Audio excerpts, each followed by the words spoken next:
Pessoal, tudo bem? Sejam bem-vindos ao canal Advocacia Sem Burocracia. Vamos tratar hoje de um tema que talvez seja um dos mais dolorosos e mais complicados para o advogado, que é aquele momento no qual ele vai apresentar ao cliente a proposta do serviço, demonstrando a valoração dele e, finalmente, precificar, dizer o valor dos honorários. Esse talvez seja um dos momentos mais complicados, sobretudo para quem está começando a advocacia, porque em determinados momentos não tem a exata dimensão de quanto vai ser o trabalho, o quanto que isso vai despender de tempo, de necessidade de serviços e, consequentemente, precificar. Isso vai ser objeto de um vídeo posterior. O foco agora é a gente demonstrar para vocês como fugir daquelas argumentações de resistência do cliente, as chamadas objeções, de maneira a não entrar em um debate frontal com o cliente e, ao final, precificar o serviço. Talvez seja uma das maneiras mais simples, mas ao mesmo tempo mais eficiente de fazer isso. É normal que o cliente chegue no seu escritório por algum veículo, por algum caminho. E é importante que você identifique isso, porque através dele você já vai saber se o cliente está já um pouco convencido da necessidade da sua contratação. Porque o importante é demonstrar ao cliente que a sua contratação naquele momento é prioridade para ele. Ele pode ter efetivamente algumas necessidades, mas não dimensionar aquele serviço jurídico naquele momento como sendo uma delas ou como sendo uma prioridade. Então é importante, antes de precificar, de dar o preço dos honorários, o cliente já ter a exata necessidade da sua contratação. E como é que a gente faz isso? O cliente vai chegar até você e você vai, através daqueles gatilhos mentais, em outra postagem que a gente fez, você pode dar uma olhada nessa questão dos gatilhos mentais. Você vai apresentar ao cliente o que você acredita ser o problema e o que você acredita ser a possibilidade de solução. Lembrando que é importante não entregar já o ouro ao cliente. O ouro que eu digo é a solução do problema. Só pode ser isso feito, logicamente, depois que ele subscreveu o contrato com vocês. Então, como a gente vai fazer na prática? O cliente chega à reunião, aquela reunião para definir efetivamente a sua contratação, e ele vai lhe ouvir. E você vai justificar tudo o que você acredita que seja motivacional para ele lhe contratar. É natural que, ao final da reunião, ele fique com algum tipo de dúvida, algum tipo de indecisão. Mas você não vai, assim que acabar a sua apresentação, abrir espaço para ele afirmar isso. Ao final da apresentação, você vai começar a indagá-lo, de modo a conduzi-lo a uma conclusão pela sua contratação. Você vai fazer explicar, dialogar, demonstrar tudo o que você acredita na situação e, ao final, você vai apresentar algumas frases. E nessa sequência, a primeira é: seu fulano, o senhor compreendeu o que eu lhe expliquei? O senhor entendeu a situação? E aí ele vai apresentar a resposta dele.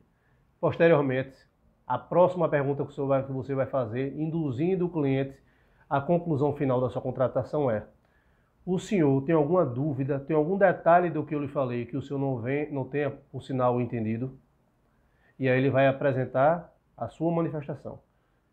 A terceira pergunta que você vai falar, e aí aumentando já o grau da condução do cliente, é: o senhor percebeu o tamanho da gravidade do seu problema?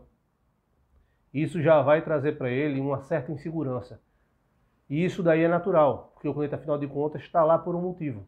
Seja um motivo objetivo, uma questão financeira, ou subjetivo, algum problema relacionado a ele, à vida dele ou de um terceiro.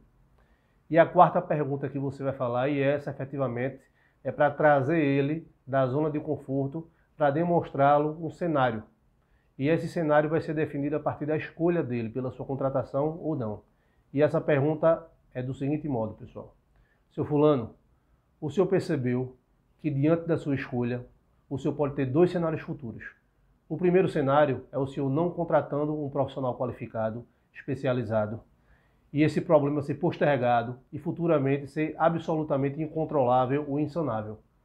E a segunda possibilidade é o senhor resolvê-lo logo, não deixar esse problema virar uma bola de neve. E em razão disso, o senhor vai ter um problema a menos na sua vida para o senhor se preocupar. Essas são as perguntas, pessoal, que vocês vão fazer sem dar espaço para o cliente falar após a apresentação do seu serviço inicial. É natural que, em razão das perguntas, ele apresente desdobramentos. Quando isso acontecer, você vai responder sempre através de indagações. Nunca responda através de afirmações que venham a gerar algum tipo de embate com o cliente. Porque o interessante em reunião de fechamento não é você apresentar o seu ponto de vista em negação ao ponto de vista do cliente. É sempre apresentá-lo através de reflexões. Isso você vai fazer sempre através daquelas perguntas retóricas. Sempre que o cliente chegar com esse tipo de informação, pessoal, com indagação, com dúvida, você tem que, antes de dar o preço, conduzir ao cliente, justificando o que aconteceu, trazendo para ele um sentimento de insegurança diante do problema e, na verdade, apresentar efetivamente para ele a insegurança atual e mostrar para ele que, em razão do seu serviço, ele vai sair de uma zona de insegurança e para uma zona de conforto com a sua contratação. Em razão disso, depois dessa apresentação, ele vai estar pronto para ouvir o preço. Com a precificação, é interessante e é importante que o preço que você apresente para ele não seja um preço redondo, fechado. Exemplo, 3.000, 3.500, 4.000, 4.200. E você vai precificar sempre com um valor exatamente preciso. 3.459,50 centavos, 4.898,30 centavos.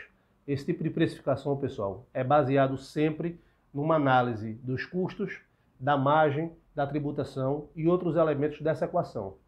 E isso faz denotar ao cliente que efetivamente aquele preço está sendo dado com base no estudo, com base efetivamente numa escala de valores que vai chegar no preço.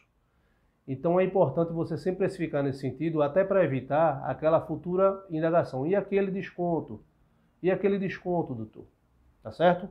Então, fica essa dica. Sempre trazer o cliente justificando antes de dar o preço, levando ele através de reflexões, de indagações, de perguntas retóricas, nunca entrando através de um embate, acaso ele negue algum tipo de informação, e precificando de uma maneira exatamente precisa. Atenção, depois de dar o preço, nunca justifique. Exemplo, doutor, o preço é quanto? E você vai dar R$ 3.458,69 centavos. E veja, eu estou dando esse preço para o senhor porque eu sou um especialista, porque isso vai me demandar um tempo, por conta de uma série de justificativas. Depois de dar o preço, não se justifica o preço dado. Ele tem que entender que aquele preço é a consequência de uma explicação anterior e não de uma explicação posterior. Explicar posterior ao preço apresenta ao cliente o sinal de insegurança. E isso é o que ele não precisa no profissional. Tá certo? Gostou? Dá aquele like, dá aquela comentada, dá aquela curtida e compartilhe as informações para outros profissionais que você acha que precisam. Um abraço forte e fiquem com Deus.